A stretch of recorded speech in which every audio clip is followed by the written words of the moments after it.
మీ అందరికి తెలుసు ఎన్నికల రణరంగంలో దిగినాం. మన ముఖ్యమంత్రి రేవంత్ రెడ్డి చేవెళ్లలో ఒక మీటింగ్ పెట్టిండు. మీటింగ్ పెట్టి ఆ మీటింగ్లో అడ్డగోలుగా మాట్లాడింది. ఆయన ముఖ్యమంత్రి అయిన కాడికి వెళ్ళి ఏం మాట్లాడుతుండో మీరే చూస్తున్నారు. ఏమంటాడు? బీఆర్ఎస్ పని అయిపోయింది, కేసీఆర్ శకం ముగిసింది, ఒక్క సీటు కూడా గెలవరు, దమ్ముంటే ఒక్క సీటు గెలిచి చూపెట్టు అని చెప్పి ఆ రోజు నాకు సవాల్ విసిరిండు. నేనేమన్నా ఉన్న 17 సీట్లు ఉన్నాయి, ఉండేటి ఉంటాయి, నడిచేది నడుస్తుంది.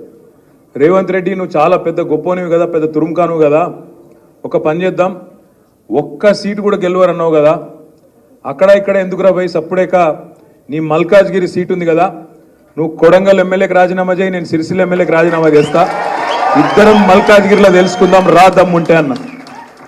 కూయి లేదు కై లేదు. అప్పటి నుంచి మళ్ళీ నోరు మూసుకున్నాడంటే మళ్ళా దాని గురించి మాట్లాడతలేడు.